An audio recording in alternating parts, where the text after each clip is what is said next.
Hi, Carmine. Interesting news from Denmark about taxing cows. Can you tell us a little bit more about it? Yes, and good morning, Richie. Yes, this was a very good and interesting news we see in the papers last week. Even in our podcast, we are very much focused on the energy part of the equation of the climate change, on the transition that we need to happen to fight against climate change. But we often forgot that 1/3 of the problem comes from what we eat, how we eat, and farming is one of the main probably problem over there. And what's interesting what's happened this week, because we have one new policies coming from the global north, what is called global north now, so from developed countries, specifically for Denmark. Denmark, that is a major pork and dairy exporter. So they will introduce a tax on livestock's carbon dioxide emissions from 2030, so 6 years from now. And this will make Denmark the first country to do so, and hoping to inspire also others countries. There was some discussion previously, for example, in the Netherlands and in New Zealand, still going ahead. So farmers, so basically the deal proposed taxing farmers around 40 euros, more or less 300 Danish crowns per ton of CO2 in 2030, and we most likely double by 2035. Now, what I found interesting about this, it touches something really deep on the cultural part also of this country that is linked to farming. And at the same time, it touches a very important point that will help them in the transition to reach some legally binding requirements to reach net zero. Because remember, Denmark has a legally binding 2030 target of cutting greenhouse gas emission by 70% from 1990s level. So very good news, interesting news. Yeah, it is. And I read in the Financial Times that this translates to about 100 euros per year per cow, right? That's a unit of measurement that we had probably not thought about in the context of policies surrounding energy transition. Anyhow, on a similar theme around the practicalities of energy transition, headwinds and tailwinds of energy transition, we have an interesting episode for our audience today, and we have one of our former colleagues, Arun Cardoza, as a guest attendee in this podcast. Carmine, would you please do Arun's introduction? Of course, and it's a pleasure to have a friend again joining this show. Arun is an energy professional with an international career spanning 30 years across upstream oil and gas, power gen, renewables, utilities, and energy transition. His experience covers frontline operations, corporate strategy and planning, strategy consulting, and marketing. He's a production engineer from Bombay University. He has an MBA from INSEAD Business School. He now runs his own consulting company, 14 East, and provides independent consulting services for the energy and clean tech industry, focusing on strategy, corporate planning, marketing, and investment assurance. So Arun, welcome to the show. Hey, Rishi. Hi, Carmine. Very nice to be with you. I've been a fan of the show, so very happy to be on it as well. Good, thank you. And by the way, 14 East, I was curious, why this name? It's actually kind of the postcode of the place where I was, the place I was born and spent the first 17, 18 years of my life in India. So in Bombay, it's related to that, yes. Interesting. So Arun, we're very happy to have you on this episode. Let me maybe start this conversation by asking you about your overall reading of the energy transition. Where do you think it's headed, just to lay kind of the context from your perspective for our audience? Well, I mean, it's a very interesting and topical question, of course. So I think the energy transition is definitely moving along well. and it's accelerating. But as of now, I don't see it on track to achieve the goals of 2050, which is kind of most companies and countries are talking about net zero by 2050. And I don't focus so much on the 2030 goals because, in my opinion, at least, most people put some very kind of achievable and not challenging goals for 2030. So you might very well hit some of the 2030 goals, but that doesn't mean you'll be on track for 2050. I guess that's how I see it right now, because I see a kind of lack of coherence of focus from policymakers, and a lot of it is driven by ideology rather than by actual ideology and politics, rather than by actual science and economics. And we can go into more detail in that as we go to this conversation, but I'll leave it at that for now, and we can decide how much you want to get into it. Yeah, so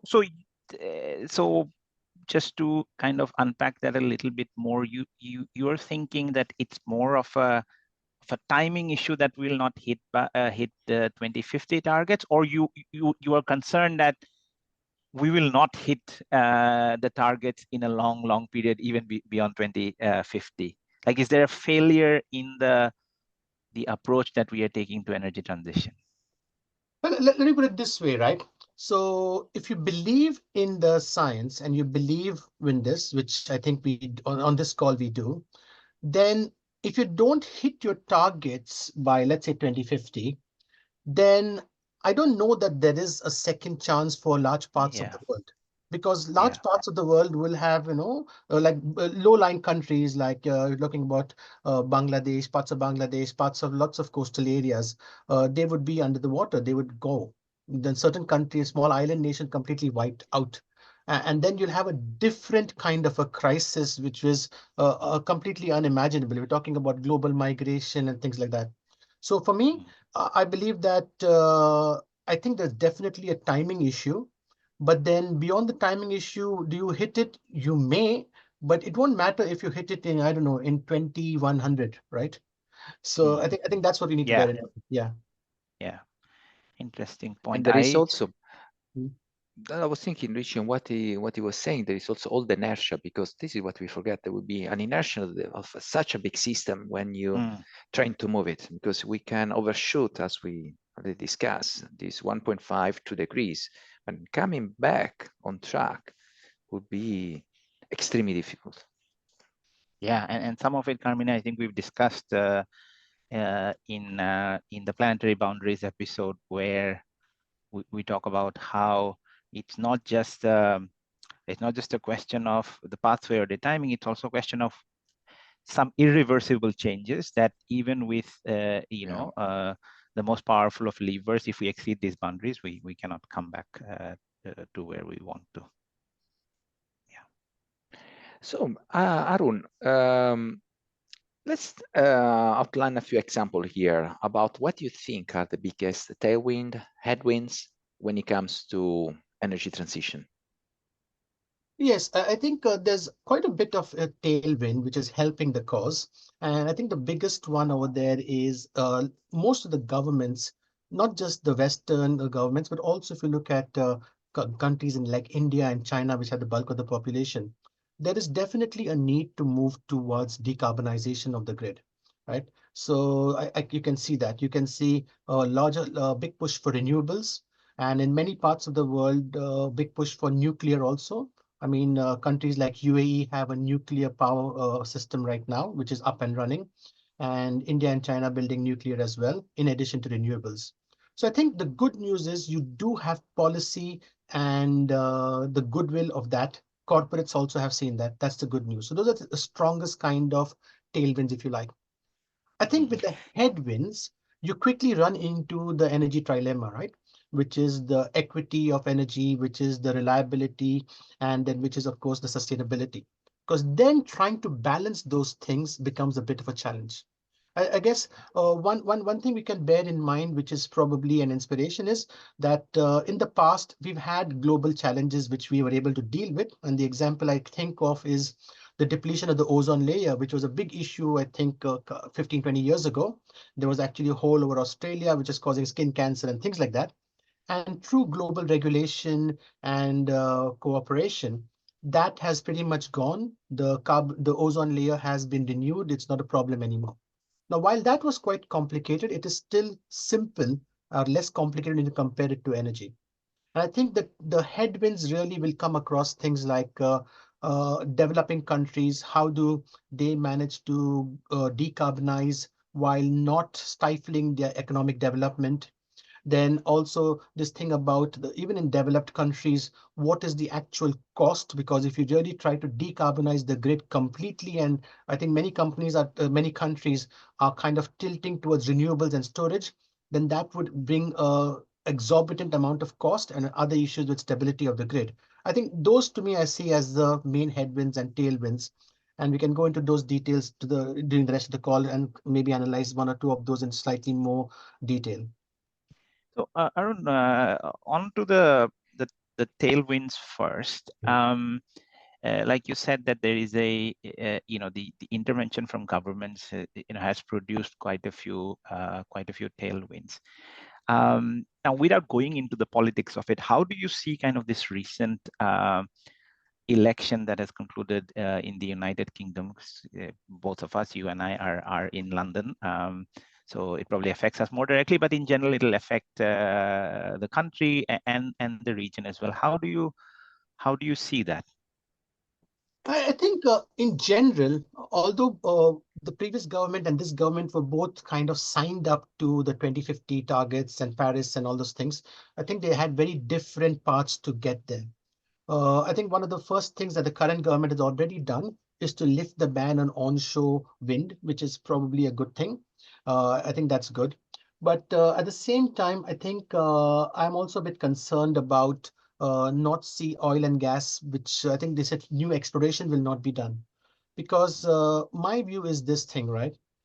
Cutting down supply in the case of energy doesn't reduce demand. So yes, you can say no further exploration, so you won't get more oil and gas after a certain point from the North Sea. But that will not reduce demand. So if people will get the oil and gas elsewhere, then the question is that oil and gas from elsewhere, does it have a lower carbon intensity or a higher carbon intensity than the one from the UK? And if you look at the data, the average carbon intensity for the UKCS is actually lower than the global average and much lower than, let's say, what you would get from the US or the Middle East. So if it were up to me, I would have a policy which would say that, hey, we are happy to approve new licenses as long as you can commit that the carbon intensity per barrel of oil is going to be below a certain level. And in that case, the UK and any country which implement this kind of a policy will be encouraging good stewardship, saying we are looking for lower carbon intensity per barrel of oil. One of my former managers, who's a professor now in Aberdeen, he used to call it decaffeinated crude oil, if you like. And I think that's kind of the thing, right? It's because if you look at for me, the good example over there is Norway and Equinor, and they have done that successfully. I think if you look at some of their fields like Johan Sverdrup, where they have literally set up wind farms to supply renewable energy, their carbon intensity, I think, is less than 1 kilo or something per barrel of oil. And if you look at the Middle East and so on, that's well into 20, 25 kilos per barrel of oil and higher. I think that's an opportunity lost. But on the whole, I believe that the UK is quite sincere about it. I am concerned in general when it comes to politics, where politicians are misled by people who have either got vested interests and push something, a certain kind of a technology, whether it's good for the country or not, as long as they make money. So I think I am a bit concerned about that, but it's still early days. So let's see what they come up with. Yeah. Arun, we must bear in mind that there is an Italian on the show who will not understand the concept of decaffeinated crude oil, but but um, so headwinds. Let's talk about them in a bit more detail, and maybe let's take Arun some of the examples that you mentioned. What specifically are the challenges? The one that I really like to think about is the trilemma, but interesting. I think it'd be interesting to hear kind of your perspective of why that produces headwinds, and if you can give us examples of how or potential solutions of how those can be alleviated, that'll be great. Yes, I mean, I think now the energy trilemma is well understood. I remember when I was working in Centrica, and this is quite some time ago. At that time, it was a concept which was not so much in the mainstream, and people just didn't think about it. But so I think, when you're trying to balance these three things, so you want energy to be sustainable, so you want it to have net zero. That's one. You want it to be reliable. So, for example, you want it to be available night or day, whether the sun is shining or the wind is blowing or whether Russia has invaded Ukraine, you want energy to be available. So that's the kind of dependability, reliability. And then the third thing is you want it to be affordable and equitable because, and I think the problem with the trilemma, as people have found out, is that it's kind of quite relatively easy to get 2 out of 3. Getting 3 out of 3 is a problem, right? So yeah, he has to be cheap, he has to be green, yeah, he has to Yes. be there where you need it. Yes, but the problem with the way the trilemma is done is misinterpreted, right? Let's take, for example, the thing about sustainable. For somewhere down the line, somebody has changed that to say, oh, that has to be renewable. No, nuclear is Yeah. sustainable from a point of view of emissions. And you look at the issue of nuclear waste, that is something which is very manageable. And, we don't have to go very far. Across the channel in France has had about 80% of its energy coming from electricity coming from nuclear, and they've done well. And I think there is Yeah. something to be done for nuclear. There are some issues, but there are ways to work around it. And I'm encouraged by the research around SMR, small and modular reactors.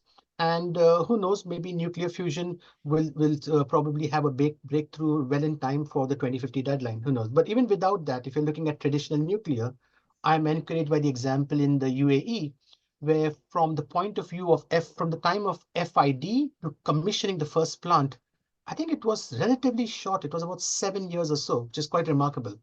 The Baraka plants over there. So I think that's that in terms of dilemma. But I think, sorry, trilemma. But really, if you're looking about all these things, it boils down to people. And I see 4 categories of people in the world when it comes to energy transition, right? The first category is people who believe in it and, more importantly, see the urgency and they're acting right now.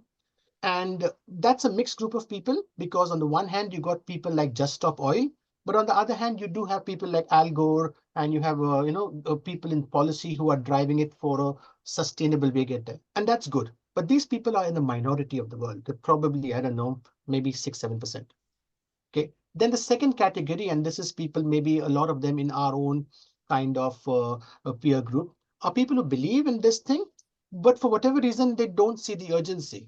And as a result, that's why you find the majority of the people are quite relaxed about energy transition, etc. So unless you're living in a coastal town where every year your land is getting eroded, you're not seeing it firsthand. If you're sitting in a plush office in New York, or if you're comfortably in London, far away from the stuff, you don't experience it firsthand. So while you believe in the science, your day-to-day life gets in the way and you don't see the urgency. So these are the people whom you need to kind of educate to see the urgency because they are your allies, right? And the third category is the people who don't believe and hence are not only not going to do anything, but might even oppose you.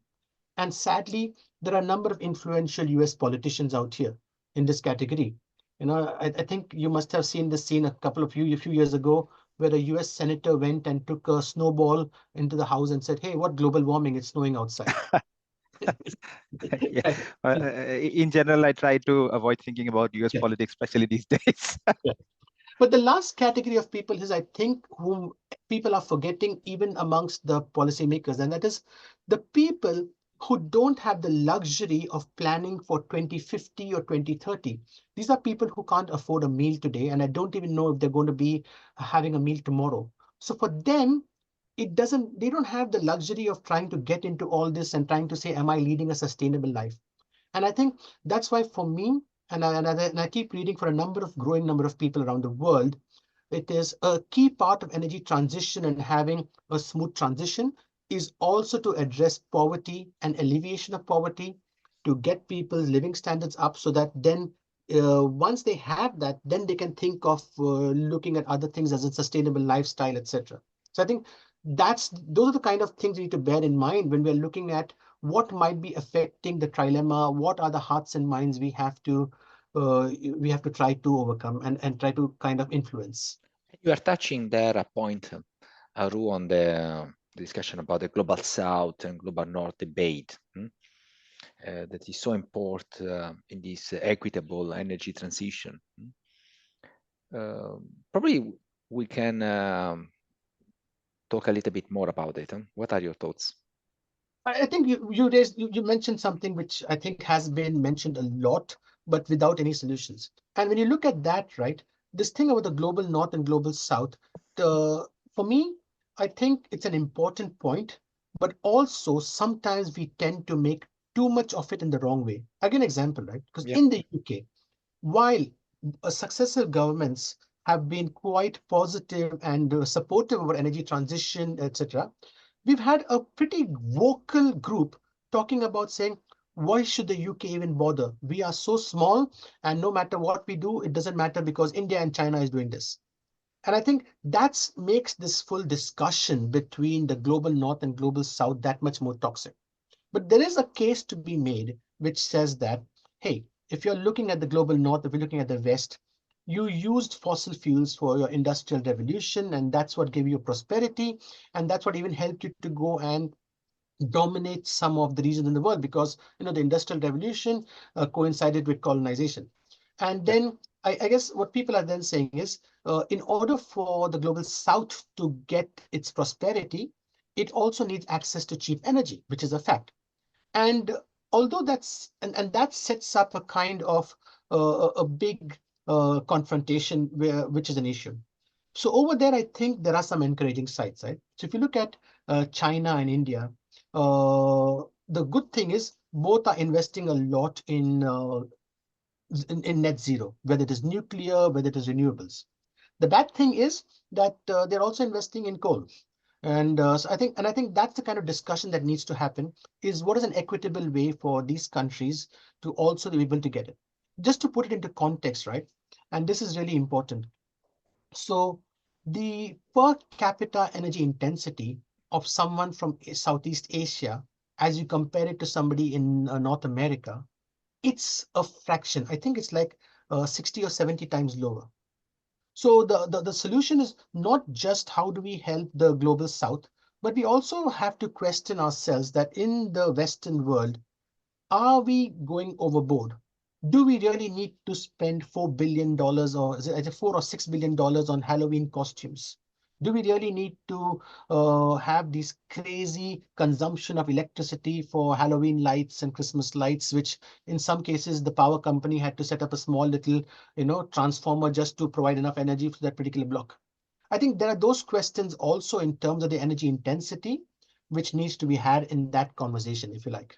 Yeah, and you touch also a point that there is one source of energy that is the cheaper, that is the more sustainable, that is the most affordable of all, that is the energy we don't consume. Yeah, So, exactly. and it opens the energy efficiency kind of Yes, topic, yes. right? Um, One question, Arun, that I had was in, let's say, the so-called global south. What do you see any good examples of good energy transition practices that are coming out? The news that I see very often is the build-up in solar capacity in India, for example, which has happened fairly rapidly. But are there any other examples that that you've come across? I would say from a point of view of potential, the global south can make a bigger dent. And let me explain what I mean, right? So my personal belief is this thing, right? In any country, I believe that in order to get to net zero, we're going to have a portfolio of energy sources. Some of it will be renewables like wind and solar. Some of it, if you're lucky enough to have natural hydro like Norway, then it should be as much of it as possible, natural hydro.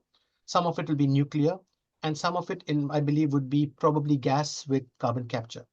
But then as part of that thing, I also believe that there is probably a limit to how much of the intermittent power that you can have. And then that is mainly your renewables in wind and solar. And I don't know, the back of the envelope suggests that should not be more than 25-30% of installed capacity, because once you go beyond a certain limit, then that tends to have an adverse reaction on gas and nuclear in terms of the kind of merit order, right?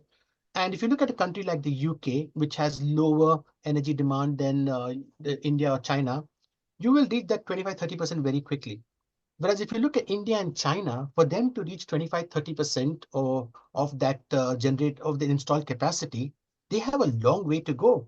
So for me, anything that can be done out there to make it more sustainable, to adopt renewables and especially wind and solar, I think there's a lot of potential out there to keep giving that until it reaches to this. And I know this is a kind of a rough back of the envelope thumb rule number of 25-30%.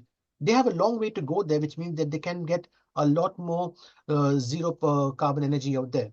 And then if they complement it with nuclear, as both the countries are trying to do in terms of building more nuclear power plants, I think there is lots of hope over there in terms of what they can do.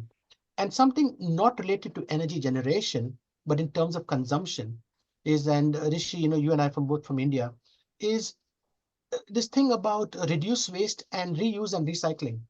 I mean, Yeah. I think this was quite common in India where people would reuse things. You wouldn't throw clothes off. You would use it for something. Somebody else would use it. You would have hand-me-down clothes. And I still remember that after you made school uniforms, the leftover cloth was stitched into kind of shopping bags. And Yeah. and then at that time it's different in India now, of course. But growing up, when you went and bought your groceries like rice and wheat, there was no plastic. There wasn't even paper bag. You had your own cloth bag. You took it there and brought it back, right? And I Yeah. see that zero waste, recycling, etc., which are all new things that the West has discovered. I think that should be encouraged all around the world, and maybe reminded back in places like India and China that hey, when you did this 20, 30 years ago, you were ahead of the curve. So maybe go back and do that because that's good. I think that's something which is a positive thing where people can learn from each other. Right. So, Arun, one last question about technology here, because we Mhm. are in the middle of this energy transition, but also a technology revolution we are assisting. Um, is energy transition really technology agnostic? What are your thoughts? I mean, technology has got a big part to play in all this, right? I mean, if you're looking at things like demand management, if you're looking at right away from smart metering and so on, if you're looking at load management, if you're looking at battery to grid and so on, I believe technology is a critical part of this. And I'm not just talking about the technology behind generation, I'm talking about technology which will affect the end consumer. I believe there is definitely an element of technology which can accelerate this. How we use it is a different issue because it's also possible to have the technology and kind of mismanage the execution. A good or bad example, depending on your point of view, was the rollout of smart meters in the UK. When smart meters were meant to come out, it was fantastic.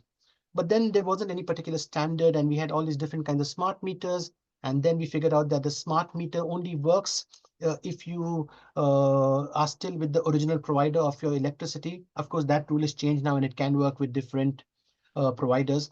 And then this time of day usage has still not come in, where people are trying to say that if you use electricity in the nights when there is less demand, then that will give you a lower tariff.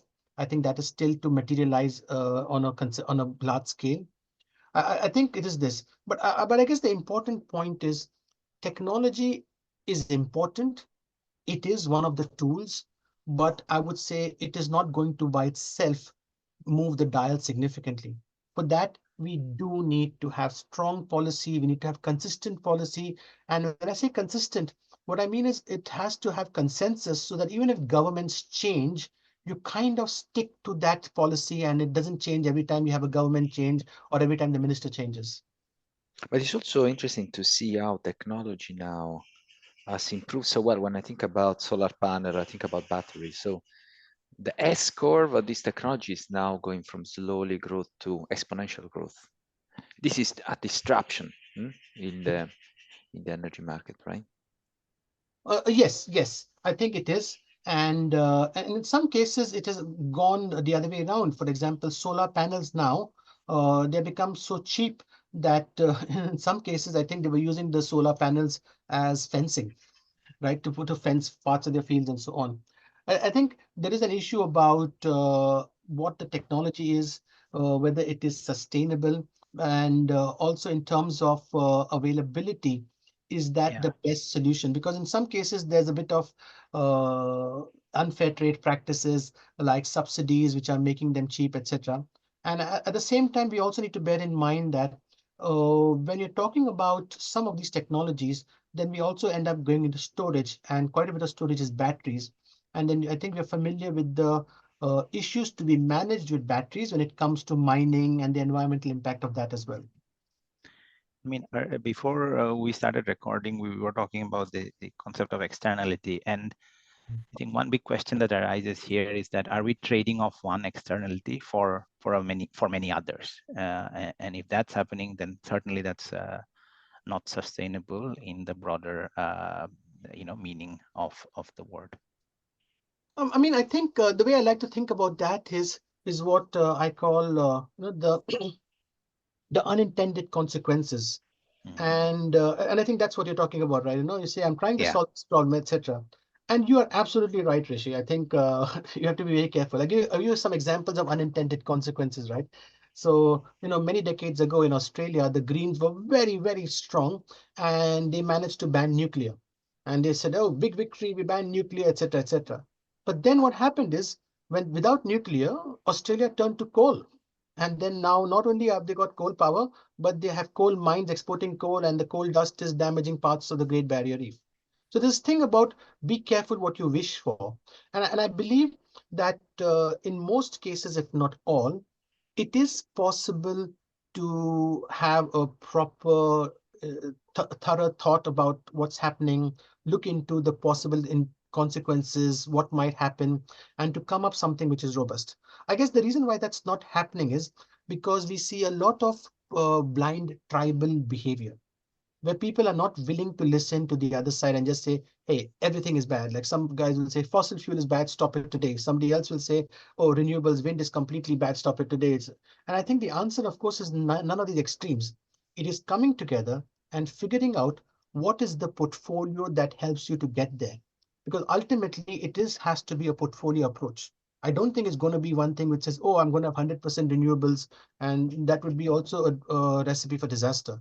And definitely it's not 100% fossil fuel without any carbon capture and so on. That's also not going to work. So it is going to be a portfolio approach, and we need to get together and work on that. And we can talk a little bit about, how that is already affecting other, like the Texas example, etc., if we have time for that.